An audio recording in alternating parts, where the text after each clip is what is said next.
Welcome to my thoughts on the 2019 E3 Square Enix conference. Now, I cannot hold in my enthusiasm and excitement for this conference. It's been building up for quite some time, and the reason why is because the Final Fantasy VII Remake was going to be shown. We were going to finally see it all. What's it going to have to offer? Is it going to live up to the hype? I'm here to say it lives up to the hype and then some. I was watching the trailer last night and I was like, whoa, that's incredible. Then they showed an extended trailer today and that blew my mind. I swear to God, there was nothing in my eye. They were not tears, I swear. I was welling up with a bit of emotion. It was giving me such nostalgia from 22 years ago. I was overwhelmed with nostalgia watching this. It was incredible. It was incredible. So yeah, the conference started right with Final Fantasy VII, the remake, and they said, this is the interesting thing, that there's so much content in this game that it's on 2 Blu-rays. I haven't heard of that in a long time. I mean, so it's interesting to see how the episodic elements are going to play into that. Whereas that the first episode is 2 discs long, 2 Blu-rays? That's crazy. Remember when Blu-rays were first announced, when people were like, we can never fill this up? Well, yes, it looks like we're at that point. We get into the battle system, and what can I say? It's an action active battle system with an ATB meter. So you're kind of switching characters on the fly. They showed Cloud running around fighting troopers and, and obviously the robots and things like that. And he's switching between him and Barrett. How did I feel about it? It was weird because it's kind of turn-based, but it's kind of a different kind of turn-based. I think that's the best way to put it. Everything doesn't stop. The action continues on. It's kind of like Final Fantasy 15, but I think there's going to be a little bit more strategy involved. I really gotta say, I liked what I saw. I was like, I can't believe they knocked it out of the park. They knocked it out of the park. My expectations were high. They hit the roof so hard. I was like, oh my God. I mean, they took everything that's perfect in the original game, the story, the characters, and they've brought it not only into 3D, but they just brought the emotion and the essence of Final Fantasy VII into this new version, the remake. I'm telling you, this is a sight to behold, and I've never been more impressed in a long time. Honestly, everything after this, and yes, of course, they talked about a lot of other games after this, but I was so just stunned with this game. I mean, I can't tell you the emotion. And then here's the other thing that will drive people's emotions up and down and sideways at the price. There is a special edition. I think it's a first class special edition. It comes with a bike and Cloud on the bike and a special case and all that soundtrack. I'm sure a book in there as well. Here's the crazy thing. I already went on there and had a look. It's on the Square Enix site right now. It's $300 US. And then if you get shipping on top of that, which you have to get, I swear it drives the price up. Like it's nearly $380. That's true. That's like the price of a console. I think that's a little high myself. And it's pulling on the heartstrings of all us fans from the past that absolutely love Final Fantasy VII. So I'm a little on the fence about that. That is quite a lot of money for sure. But the option is there for the hardcores. I'm just saying that. That ended, and I was just so like a cat on a hot tin roof. I was like, ah! I couldn't believe it. And then they started, his Life is Strange 2 was announced after that, and I swear, it sounds bad, but I didn't even see it because my mind was just full of Final Fantasy VII. It was ridiculous.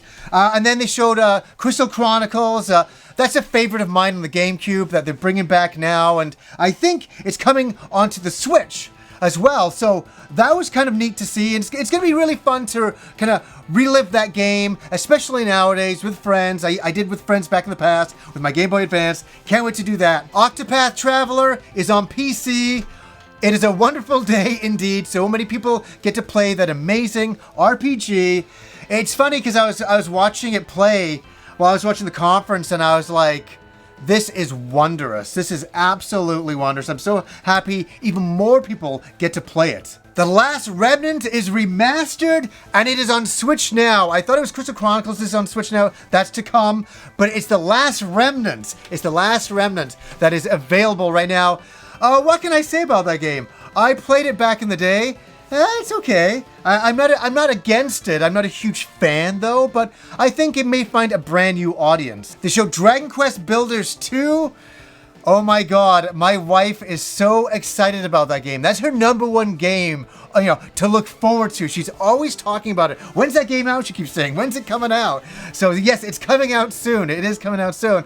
And Dragon Quest 11 is coming to the Nintendo Switch. I'm looking forward to that. I like the overhead 2D graphics that are implemented as well. I'm a huge fan of Dragon Quest XI, so I'm going to really enjoy it. More stuff for Kingdom Hearts 3. That's a good thing. I know a lot of people were kind of sour on Kingdom Hearts 3. They thought it was a little bit too easy, and granted, you're right, it is, but I just love the Kingdom Hearts universe. They showed a couple of Romancing Saga games. That is a game that I used to play on my friend's Game Doctor. That was a machine that would go on top of your Super Nintendo and you could play copied games on it. And we had a whole bunch of copied games from Japan.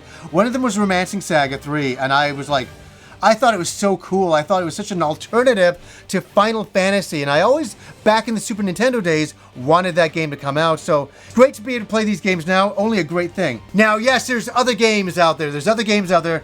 But the one lightning storm that I heard the music, and I was like, I just kind of zoned out. I was thinking, oh, is it where it's Final Fantasy VII for a second? I don't know why I just zoned back into that. I'm like, they're going back to that, and I'm like, no, that's Final Fantasy VIII's music, and I'm like, what?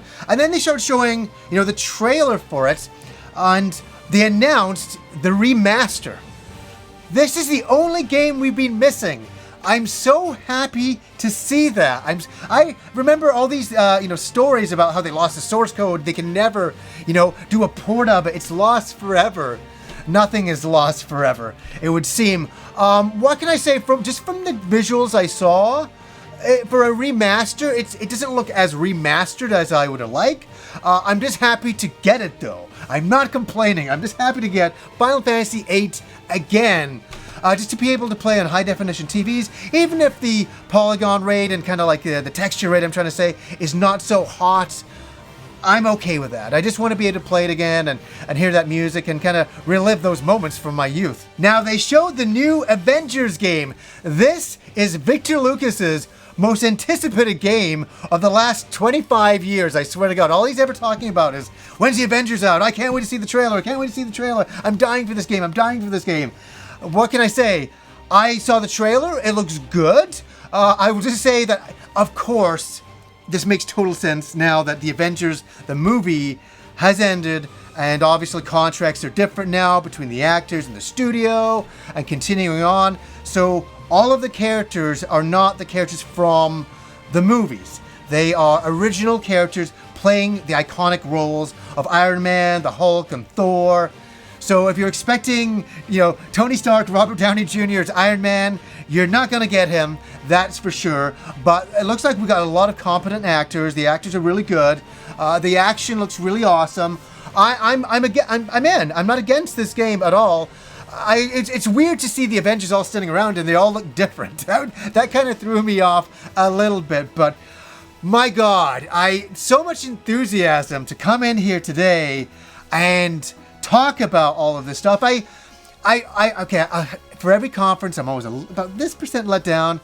I was waiting for Chrono Trigger 2 to be announced, for God's sakes. Yeah, right. So that was going to happen. But I can say this much. Final Fantasy VII the Remake is my most hyped game besides Cyberpunk 2077. I mean, the hype levels are hitting the roof. They are hitting the roof. And it's amazing when you think the game I played 22 years ago, which I loved, and I still like the original look and graphics of 7. But my younger self, 22 years ago, couldn't imagine what we'd be playing in 22 years from then. He'd pass out too, man. I'm passing out now, and I'm him. It's amazing how far we've come with graphics and gameplay and storylines, and And you know, especially with Final Fantasy VII, like they were fighting one of the boss characters, and it was just so cinematic and so engaging and so fun. It wasn't just characters standing there with their swords and they would hit and go back. We've had years of that, and that's wonderful. But this was like the robot was going towards the wall, then bouncing up the wall. Characters were jumping off things. I mean, mass hysteria. It's awesome. I was nothing but thrilled today. Honestly, the conference was good, but Final Fantasy VII was a 15 out of 10. Even a 20 out of 10 for me. That's how much that game blew me away. So anyways, what did you guys think? I'm getting the hell out of here for sure. I got Nintendo tomorrow morning. Then I think I'm free after that. So yeah, what did you guys think of this amazing conference? And I'm talking, obviously, Final Fantasy VIII and Final Fantasy VII and everything in between. So anyways, guys, until next time.